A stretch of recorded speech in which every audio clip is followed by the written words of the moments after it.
Good evening everyone. This is Chetan Chaturvedi and you watching my videos on YouTube CHC Education Karoli. CHC Education Karoli के YouTube channel में आप सभी का स्वागत है और हम एक RBSC Rajasthan board of secondary education science से रिलेटेड एक सीरीज़ चलाने वाले हैं जिसे हम क्रैश कोर्स कहेंगे। मतलब कहीं ना कहीं हम सॉर्ट आउट करेंगे, उन क्वेश्चंस को डिस्कस करेंगे जो बोर्ड एग्जाम के पॉइंट ऑफ व्यू से काफ़ी इंपॉर्टेंट्स हैं। और आज हम आपका पहला चैप्टर स्टार्ट कर रहे हैं बिना टाइम वेस्ट किए, जिसका नाम है आपका केमिकल रिएक्शन और केमिकल इक्वेशंस। चैप्टर फर्स्ट है आपका chemical reactions and chemical equations, यानी रासायनिक अभिक्रिया और रासायनिक समीकरण। अब पहला टर्म है रासायनिक अभिक्रियाएं, रासायनिक अभिक्रियाएं, और सर दूसरा टर्म है आपका रासायनिक समीकरण। तो सबसे पहले हम जानते हैं कि रासायनिक अभिक्रिया क्या होती है और इसकी क्या क्या मैकेनिज्म है, क्या इसके यूटिलाइजेशन है, क्या इसके इनिशियल फीचर्स हैं, सारी चीज़ें हम डिस्कस करेंगे। तो रासायनिक अभिक्रिया का मतलब होता है कि हमारे पास में दो चीज़ें होंगी हमेशा और हमेशा, always and always we have two materials, we have two components. पहला है आपका अभिकारक, जिसे हम इंग्लिश भाषा में बोलते हैं रिएक्टेंट, और दूसरा है उत्पाद। अभिकारक और उत्पाद, अभिकारक को बोलते हैं हम रिएक्टेंट और इसको बोलते हैं प्रोडक्ट। अब अभिक्रिया कैसे होगी कि जब दो या दो से अधिक तत्व, यानी दो होंगे या दो से अधिक तत्व होंगे, आपस में क्रिया करके एक उत्पाद बनाएंगे, उससे हम रासायनिक अभिक्रिया कहेंगे। अब रासायनिक अभिक्रिया ही क्यों कहेंगे? क्योंकि होने वाली इस अभिक्रिया में कहीं ना कहीं केमिकल जो प्रॉपर्टीज़ यानी रासायनिक गुणधर्म है उनमें चेंज आउट आपको देखने को मिलेगा। ठीक है ना। मान लीजिए अपने पास सब्सटेंस है A प्लस B, सब्सटेंस बोले तो अभिकारक, यानी आपका अभिकारक है, और मिलकर आपका प्रोडक्ट बनाएंगे P। ये एक हम इमेजिनेशन करते हैं। तो A और B मिलकर क्या बनाते हैं? आपका P बनाते हैं। तो A और B दोनों के गुण इस प्रोडक्ट में आएंगे कहीं ना कहीं। तो ये आपकी रासायनिक अभिक्रिया है। अब रासायनिक समीकरण किसे कहते हैं? तो समीकरण का मतलब होता है इक्वेशन, अर्थात किसी भी तत्व को, अपने पास कोई एलिमेंट्स है और उसको संक्षिप्त रूप में लिखना, मतलब शॉर्ट फॉर्म में लिखना, हम कहेंगे उसको प्रतीक। और प्रतीक कहने के कारण ही हम रासायनिक जो समीकरण है आपका, उसको हम यहाँ पर डिस्क्राइब करेंगे। जैसे मान लीजिए हमारी पीरियोडिक टेबल है और उस पीरियोडिक टेबल के अंदर नंबर ऑफ एलिमेंट्स हैं 118। Is that clear? अब इस टेबल के अंदर हमारे पास में इतने सारे एलिमेंट्स हैं, तो हम इसको ऐसे तो लिख नहीं सकते कि हाइड्रोजन है तो पूरा नाम लिखें हाइड्रोजन। इसको शॉर्ट फॉर्म में हम लिखेंगे, जैसे हाइड्रोजन का सिंबल है H, नेक्स्ट आपका हीलियम, ऐसे करके आपके बहुत सारे एलिमेंट्स इंक्रीजेज होते जाएंगे। देन उसके बाद में हम पढ़ेंगे इक्वेशन को लिखेंगे कैसे। तो सबसे पहले हमारे पास एक नियम होता है कि RHS और LHS, अपने पास दो साइड होती हैं, LHS एंड RHS। RHS मतलब राइट हैंड साइड, LHS मतलब left hand side. Always and always, हमेशा और हमेशा हम RHS की तरफ लिखेंगे आपके अभिकारक। क्या लिखेंगे? अभिकारक। और दूसरी तरफ लिखेंगे हम उत्पाद, LHS की तरफ। अब हमारे पास एक एग्जाम्पल हम ले लेते हैं जो हमें NCERT में दिया हुआ है कि मैग्नीशियम है, जिसको हम ऑक्सीजन की उपस्थिति में क्या करते हैं? गर्म करते हैं, हीट प्रोसेस देते हैं, तो एक कंपाउंड बनाता है जिसका नाम है मैग्नीशियम ऑक्साइड। अब मैग्नीशियम ऑक्साइड का बनना एक केमिकल चेंज भी है।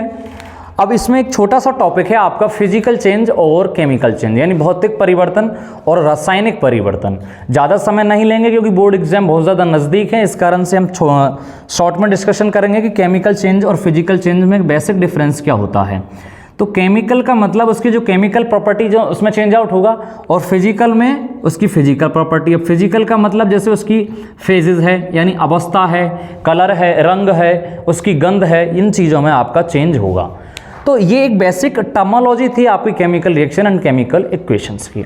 बाकी हम डिस्कस करेंगे अब आगे आपका कि रासायनिक अभिक्रिया के टाइप्स कितने होते हैं और रासायनिक अभिक्रिया कि मैकेनिज्म क्या है, क्या इसके यूटिलाइजेशन है।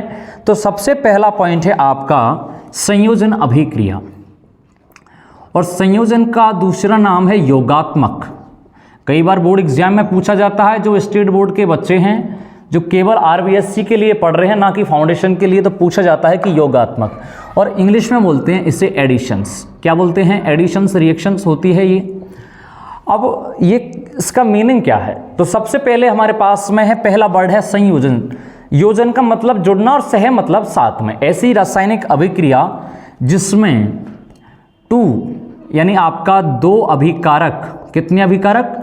दो अभिकारक मिलकर एकल उत्पाद बनाएंगे, हमेशा एकल उत्पाद का फॉर्मेशन करेंगे, सिंगल प्रोडक्ट बनाएंगे, और सिंगल प्रोडक्ट बनाने के कारण ही इसे संयोजन अभिक्रिया कहा जाता है। जैसे कि हमने एग्जाम्पल पढ़ा था भी मैग्नीशियम का। मैग्नीशियम की रिएक्शन हमने ऑक्सीजन के साथ कराई तो हमें मैग्नीशियम ऑक्साइड प्राप्त हुआ। When we are react magnesium with oxygen and we receive the single term product magnesium oxide.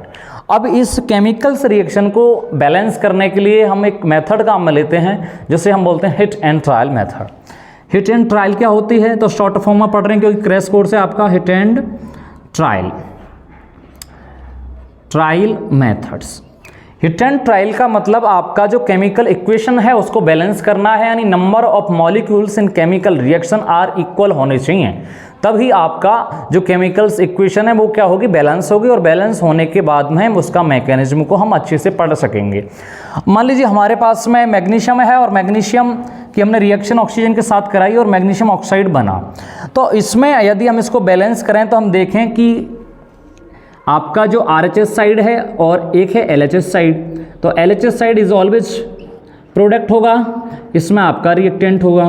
अब रिएक्टेंट अपने पास Mg है और ऑक्सीजन है, इधर क्या है? इधर भी Mg है, इधर ऑक्सीजन है। अब नंबर ऑफ मैग्नीशियम कितने हैं इधर की तरफ? तो इज इक्वल टू 1। मैग्नीशियम कितना, सॉरी ऑक्सीजन कितने हैं? तो 2। उधर मैग्नीशियम 1।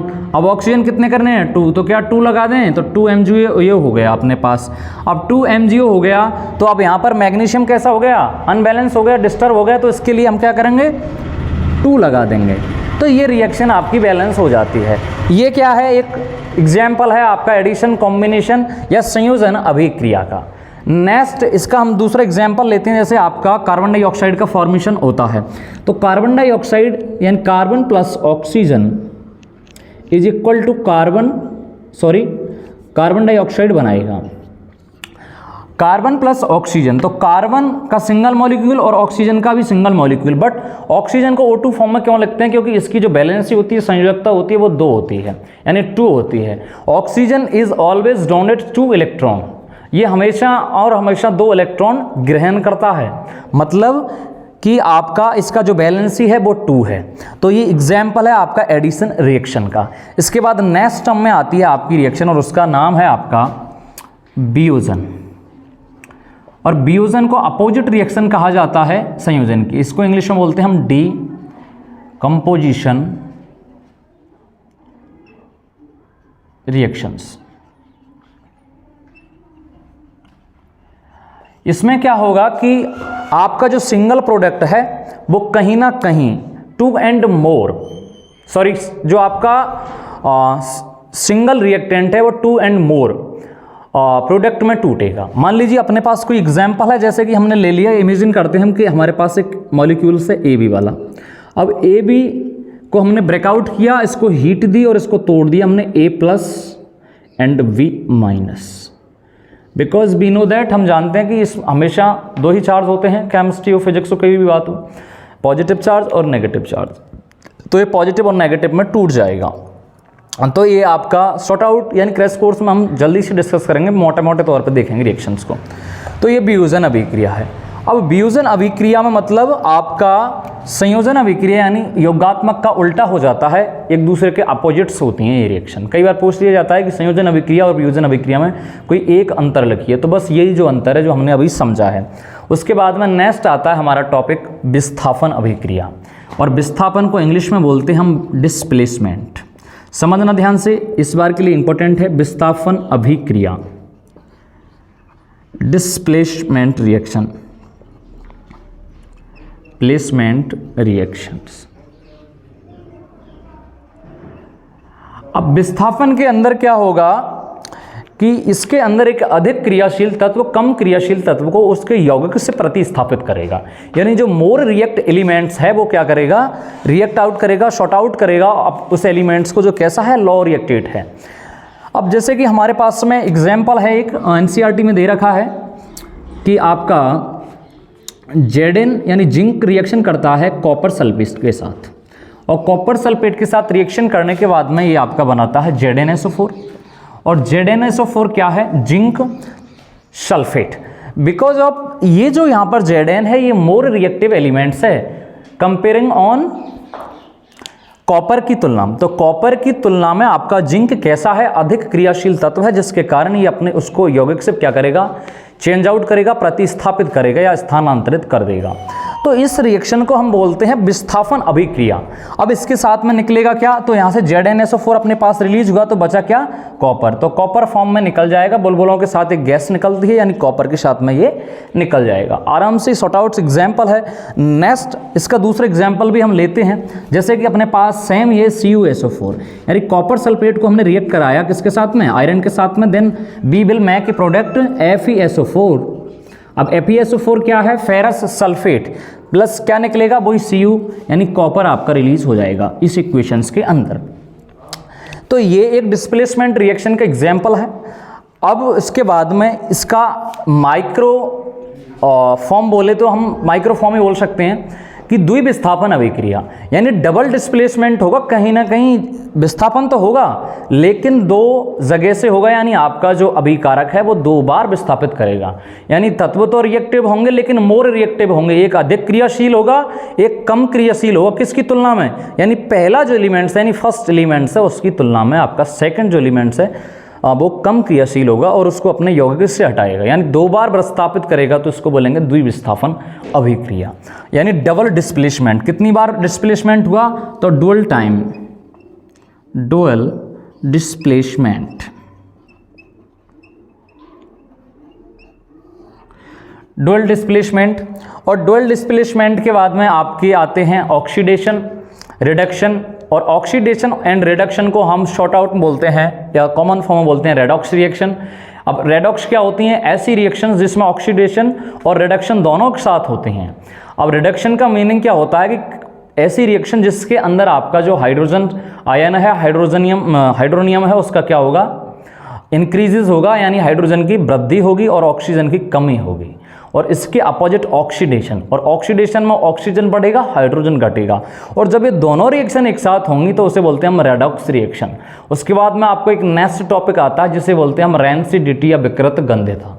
कई बार क्या होता है, हम देखते हैं हमारे घरों में जो अचार वगैरह होता है, पीकल्स होता है या कुछ फॉर्म्स होती हैं, उसको हम एक लंबे समय तक रख देते हैं, जिसके कारण उसमें होता क्या है कि फफूंद पड़ जाती है, फंगस पड़ जाती है, और फंगस पड़ने के कारण आप उस पर सफ़ेद कलर का एक मटेरियल जमा हो जाता है, यानी वाइट धब्बे, वाइट यूजली पड़ जाते हैं, और इस घटना को हम रैंसिडिटी कहते हैं। विकृत गंधता कई बार पूछा है एग्जाम में। उसके बाद है इसमें अवघटन सेशन। तो ये पहला पार्ट था इस टॉपिक का, और बाकी हम डिस्कशन करेंगे आपके सेकंड पार्ट्स में। Thank you so much for watching our videos and subscribe our YouTube channel. Thank you so much again all of you, and best of luck for your further future and examination 2024 sorry.